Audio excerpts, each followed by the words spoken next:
Hello everyone, welcome to DNA. और आज हम बात करने वाले हैं इंडिया वर्सेस बांग्लादेश की सेकंड टेस्ट की, जो कि होने वाला है कानपुर। तो आपको पता है कि पिछली बार भी बहुत वायरल हुआ था गुटखा की वजह से, लेकिन इस बार अगर हम देखें तो मैच भी शुरू होने वाला है और 27 सितंबर से मैच है और इंडिया 1-0 से सीरीज में आ गया है। तो दूसरे टेस्ट में किस तरीके से रहेगा उस पर प्रीव्यू में बात करेंगे। मेरा नाम है अर्पित दुबे और मेरे साथ है लव।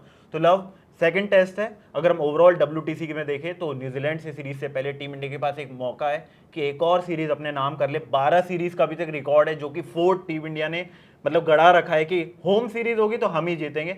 तो उस तरफ अगर हम देखें तो कैसा लग रहा है सेकंड टेस्ट में? क्या बांग्लादेश कमबैक करेगी पाकिस्तान में जैसा उन्होंने किया था, या यहां से जाएंगे खाली हाथ? देखिए, बांग्लादेश ने पाकिस्तान को हरा दिया। पाकिस्तान में जाके बहुत बड़ी अचीवमेंट है, मगर इंडिया में आके इंडिया को हराना बहुत मुश्किल है।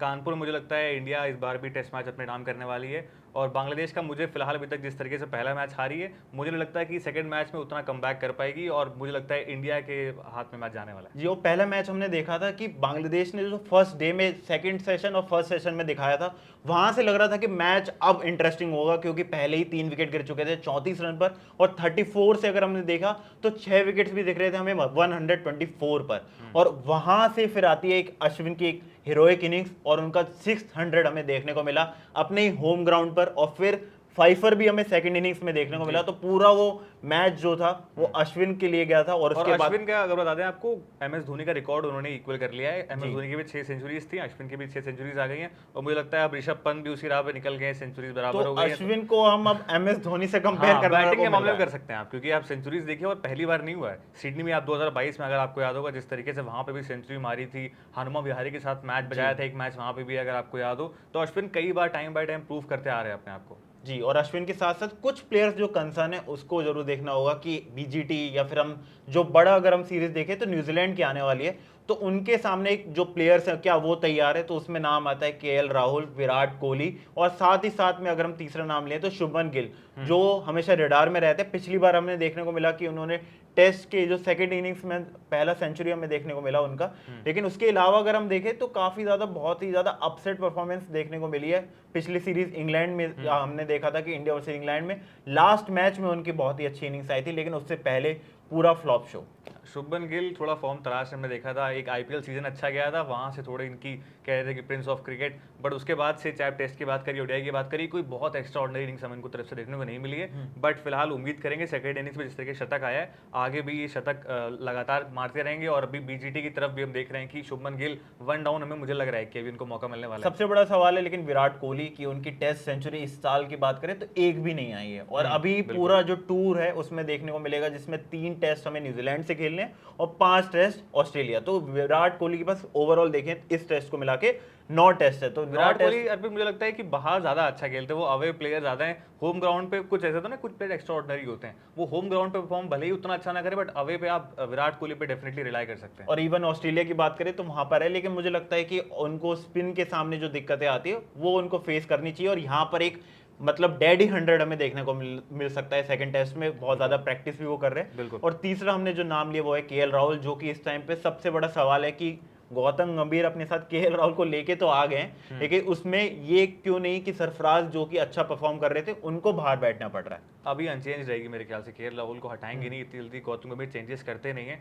हमने KKR में भी देखा है, LSG में भी देखा है, तो मुझे लगता नहीं कि चेंजेस होंगे। KL राहुल ऐसे प्लेयर हैं जो फ्लेक्सिबल है, किसी पोजीशन पे खिला सकते हैं आप। सरफराज खान अभी उतने ट्राइड एंड टेस्टेड नहीं है, कुछ कम मौके मिले, मगर उम्मीद करते हैं KL राहुल अच्छा करेंगे इस मैच में, तो उनकी ही जगह बनी रहे, ज्यादा रिलायबल। आपको टीम इंडिया की स्क्वाड पूरी बता देते हैं कि स्टार्टिंग में यशस्वी जायसवाल और रोहित शर्मा आपको साथ में देखेंगे। तीसरे नंबर पे शुभमन गिल, चौथे पे विराट कोहली रहेंगे, पांचवें पे KL राहुल और ऋषभ पंत, इन दोनों के बीच में चलता रहता है पांचवें और छठे पे। सातवें पे रविचंद्रन अश्विन, और फिर आठवें पे जडेजा। इनके बीच में भी ट्वीक है कि राइट आर्म चाहिए तो अश्विन, नहीं तो आप लेफ्ट आर्म के लिए जडेजा जा सकते हैं। और 3 जो आपके फास्ट पेसर है उसमें आकाशदीप, मोहम्मद सिराज, और तीसरे हैं जसप्रीत बुमराह। तो ये ओवरऑल रहेंगे। और बाहर जो 4 प्लेयर्स है वो आपको अगर हम बताएं तो उसमें यश दयाल, जो कि एक एक्स्ट्रा पेसर हमने रखा है बाहर। उसके अलावा स्पिनर में कुलदीप यादव, और अगर हम ऋषभ पंत की जगह विकेट कीपर जो हमारे बैकअप में वो है ध्रुव जुरेल, और चौथे सरफराज खान। तो ये ओवरऑल टीम इंडिया का स्क्वाड है, जिसमें मेरा भी और लव दोनों का यही मानना है कि अनचेंज जाएगी। पूरा जो स्क्वाड अभी तक मुझे लग रहा है कि परफेक्ट है, इसलिए सेकंड टेस्ट में अभी तक हमें कोई चेंज देखने को नहीं मिलेगा मोस्टली, अगर कोई प्रोन इंजरी है, कोई बड़ी इंजरी हमें तुरंत देखने को नहीं मिलती है तो। और लास्ट में हम बात कर लेते हैं कि पिच किस तरीके से रहेगी और फिर क्या आप फैंटेसी 11 में क्या आप टीम बना सकते हैं। ये दो लास्ट में अगर हम देखें तो पिच क्यूरेटर का मानना है कि पहले 2 दिन ये बैटिंग फ्रेंडली रहेगी और तीसरे और चौथे और पांचवें दिन पे आपको ये पिच में बहुत ज़्यादा घुमाव और स्पिन देखने को मिल सकता है। तो मोस्टली जो भी टीम है, क्या पता आपको कुलदीप यादव इस वजह से आ सकते हैं कि पिच में अगर स्पिन ज़्यादा है तो आप जो हमने फर्स्ट टेस्ट में भी देखा था कि ज़्यादा ज़रूरत हमें तीसरे पेसर की नहीं पड़ रही है, तो हो सकता है कि कुलदीप यादव आपको इस मैच में देखने को मिले। बिल्कुल।